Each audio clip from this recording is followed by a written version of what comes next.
Halo teman-teman, selamat datang di Airlangga Learning Corner. Hari ini kita akan membahas tentang sistem kekebalan tubuh. Nah, ini adalah sebuah hal yang ada dalam tubuh kita yang menjadi pelindung kita sebenarnya. Apalagi sekarang sedang wabah COVID-19. Nah, sistem kekebalan tubuh inilah yang akan melindungi kita agar kita bisa terhindar dari infeksi virus COVID-19. Nah, sebelum kita membahas tentang sistem kekebalan tubuh atau yang biasa disebut juga sebagai sistem imun, kita perlu mengetahui terlebih dahulu siapa sih sistem kekebalan tubuh di dalam tubuh kita itu. Nah, sebelumnya kita kan pasti tahu bahwa di dalam tubuh kita ada yang namanya sel darah. Sel darah itu ada tiga jenisnya. Yang pertama ada sel darah merah, yang kedua ada sel darah putih, yang ketiga ada keping darah. Masing-masing sel darah ini mempunyai perannya. Yang pertama, sel darah merah atau eritrosit, yang mana kita ketahui bahwa sel darah merah ini fungsinya selain mentransport oksigen, dia juga mengantarkan nutrisi. Kemudian keping darah atau trombosit, yang tidak lain dialah yang akan membantu kita dalam proses penyembuhan luka atau pembekuan darah. Dan yang selanjutnya adalah sel darah putih atau leukosit. Disinilah letak dari sistem kekebalan tubuh kita. Dari sel-sel yang ada di sel darah putih itulah yang nantinya akan berperan untuk melindungi kita dari infeksi berbagai patogen. Nah, sel darah putih secara garis besar bisa dibagi menjadi dua. Ada sel darah putih granulosit dan ada sel darah putih agranulosit. Yang pertama adalah sel darah putih granulosit, terdiri atas tiga jenis sel. Yang pertama adalah neutrofil, yang kedua adalah basofil, yang ketiga adalah eosinofil. Sedangkan yang agranulosit ada limfosit dan ada monosit. Gampangannya, kalau misalkan granulosit, dia pasti belakangnya fil, basofil, neutrofil, eosinofil. Sedangkan yang agranulosit belakangnya sit, limfosit dan monosit. Oke. Selanjutnya limfosit sendiri itu nanti ada dua jenis secara garis besar, ada limfosit B dan juga ada limfosit T, yang mana limfosit T nanti akan dibagi menjadi T helper dan juga T pembunuh. Selanjutnya untuk yang limfosit B ada limfosit B memori atau sel B memori dan juga sel B plasma. Yang masing-masing dari sel-sel ini itu mempunyai perannya sendiri. T helper nanti tindakannya atau perannya itu seperti jenderal yang mengatur sistem imun. Kemudian sel T pembunuh yang nantinya yang akan membentuk patogen itu tadi, dan sel B memori akan melindungi kita dari infeksi di masa yang akan datang. Sedangkan sel B plasma adalah sel-sel yang akan memproduksi antibodi. Setelah limfosit ada juga yang namanya monosit. Nah, monosit ini secara garis besar ya monosit, namun dia nanti bisa berdiferensiasi atau berubah menjadi sel-sel yang lebih spesifik yang nantinya kita sebut sebagai makrofag dan juga sel dendritik. Jadi secara garis besar dari berbagai jenis sel darah putih ini nantinya akan bisa kita kategorikan sebagai sel-sel fagosit dan juga sel-sel adaptif. Sel-sel fagosit itu meliputi semua sel darah putih kecuali limfosit.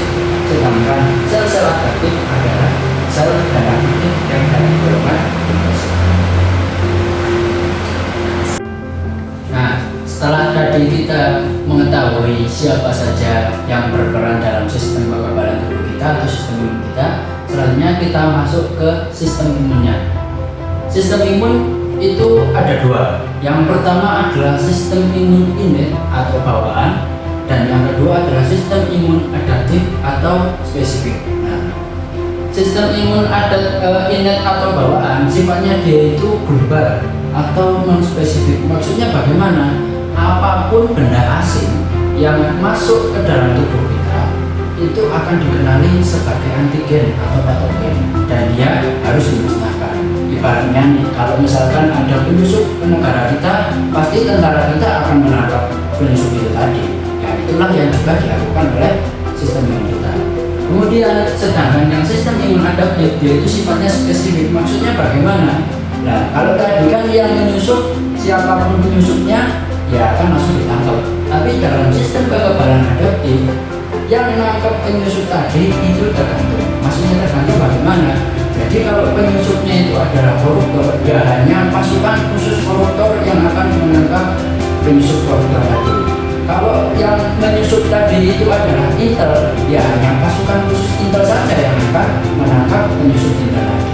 Itu yang dimaksud dengan spesifik dalam sistem imun adaptif. Nah, apa saja yang terlibat dalam sistem imun bawaan dan juga sistem imun adaptif? Nah, sistem imun bawaan itu banyak, bisa dalam bentuk barrier atau bisa dalam bentuk sel. Kalau yang dalam bentuk barrier itu kulit kita, itu juga termasuk sistem kekebalan tubuh kita. Karena kalau nggak ada kulit, otomatis kuman, bakteri atau virus pasti akan lebih mudah masuk ke dalam tubuh kita.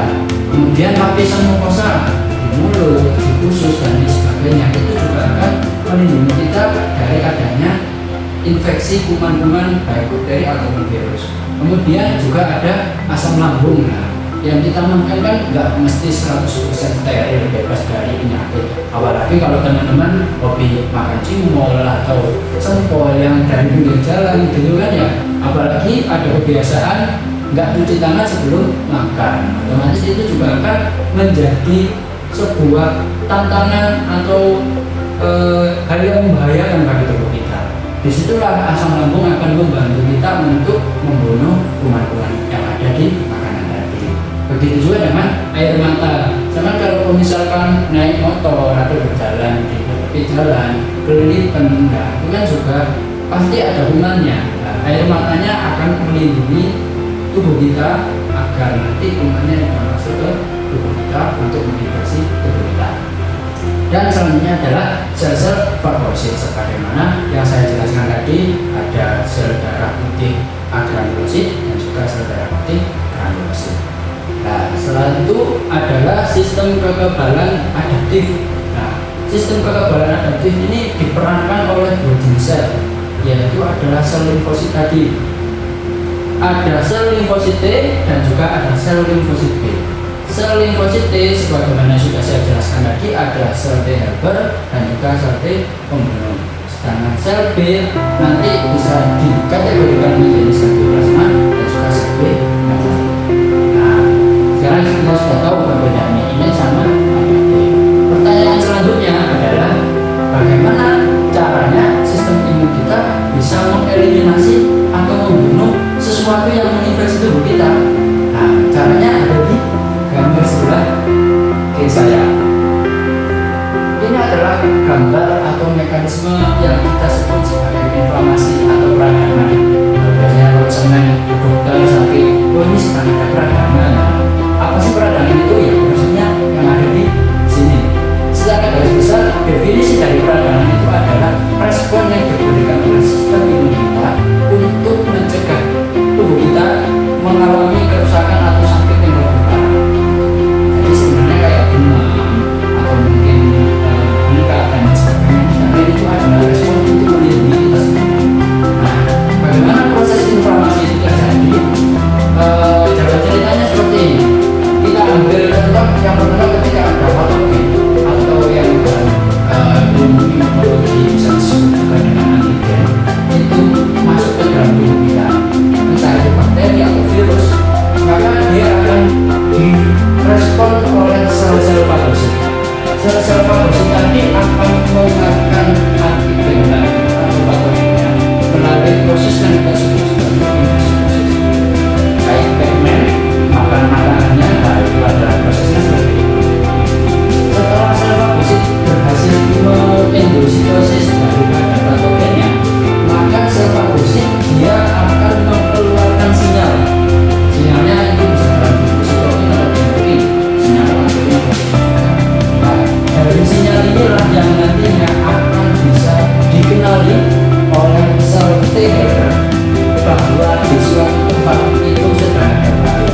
Ibaratnya seperti ini, ada satu negara, kemudian ada serangan di bagian saja negara kita lah, Indonesia. Kemudian di bagian Kalimantan, sebenarnya Malaysia ada serangan. Otomatis pasukan penjaga yang ada di Kalimantan dengan Malaysia itu akan mengirim sinyal ke pusat pusat atau ke seluruh yang ada di Indonesia bahwa kita sedang diserang. Dengan adanya sinyal tadi, maka pasukan-pasukan yang lain akan menuju ke tempat di mana terjadinya serangan itu. Inilah fungsi dari sel fagosit yang nantinya akan menginduksi teraktivasinya sel T helper. Dengan adanya aktivasi dari sel T helper, maka nantinya dia bisa mengaktifkan sel pembunuh ataupun mengaktifkan sel B. Bagaimana cara mengaktifkannya? Nah, ada jadi di dalam tubuh kita itu sel kita itu mempunyai sebuah identitas. Identitasnya dalam bentuk molekul di bagian membran plasma yang kita sebut sebagai major histocompatibility complex atau bisa dikasihkan sebagai MHC. MHC itu ada dua, ada MHC kelas 1 sama MHC kelas 2. MHC kelas 1 itu mereka diekspresikan oleh seluruh sel di dalam tubuh, sedangkan MHC kelas 2 hanya diekspresikan oleh sel-sel kekebalan tubuh. Nah, dengan bantuan MHC 2 ini tadi, sel T helper akan kenalan nempel sama sel B ataupun sel T pembunuh, sehingga sel B atau sel T pembunuh akan mengalami aktivasi juga. Nah, kita ambil dari jalan sel T pembunuh. Setelah sel T pembunuh nanti dia teraktivasi oleh sel T helper, dia nanti akan mengenali antigennya, dan nantinya antigen yang ada di dalam tubuh kita, sel T pembunuh akan patroli ke seluruh bagian tubuh kita di mana ada sel atau di mana ada patogen ini, nanti pasti dia akan langsung dibunuh, ditangkap.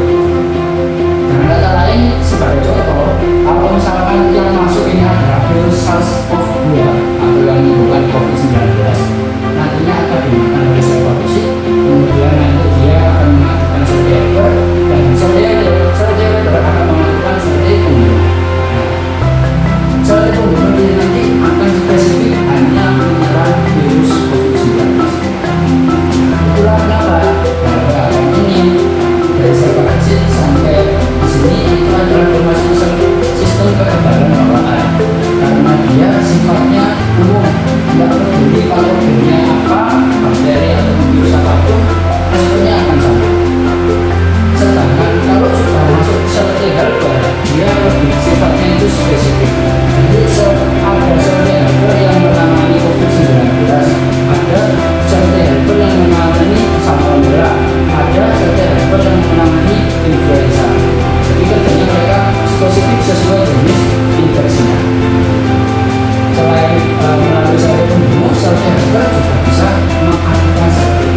Nah, yang masih juga setelah sel B teraktivasi, dia akan membelah, dan membelahnya akan membentuk dua kelompok. Yang pertama kelompok sel B memory, yang kedua kelompok sel B plasma. Kelompok sel B plasma ini nanti dia akan menghasilkan antibodi, yang mana antibodinya juga akan digunakan untuk menangkap patogen. Dan antibodi ini sifatnya juga spesifik, yang mana antibodi untuk virus COVID-19 ada sendiri, untuk salmonella ada sendiri, dan beberapa jenis penyakit yang lainnya juga mempunyai antibodinya sendiri. Rasakan sel memori, dia nanti akan berfungsi melindungi tubuh kita ketika ada serangan. Dengan kata lain, kalau misalkan pasien COVID-19 dia sudah sembuh, otomatis dia akan mempunyai antibodi COVID-19 dan juga mempunyai sel memori untuk COVID-19. Sehingga kalau misalkan COVID-19 masuk ke tubuhnya lagi, otomatis sistem kekebalan tubuhnya sudah siap, dan kemungkinan untuk dia sakit lagi itu sangat kecil. Contohnya kalau misalkan kena cacar air, biasanya kan dalam manusia umumnya kena cacar air sekali, setelah itu sudah mengenal, yaitu juga termasuk peran dari sel memori. Selain dari ini, ada juga sel khusus yang kita sebut sebagai sel NK atau natural killer cells.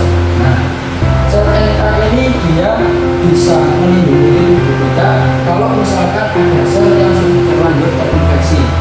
Contohnya, ketika ada virus berhasil menginfeksi tubuh kita, maka sel yang telah terinfeksi ini tadi akan menghasilkan sesuatu yang berbeda.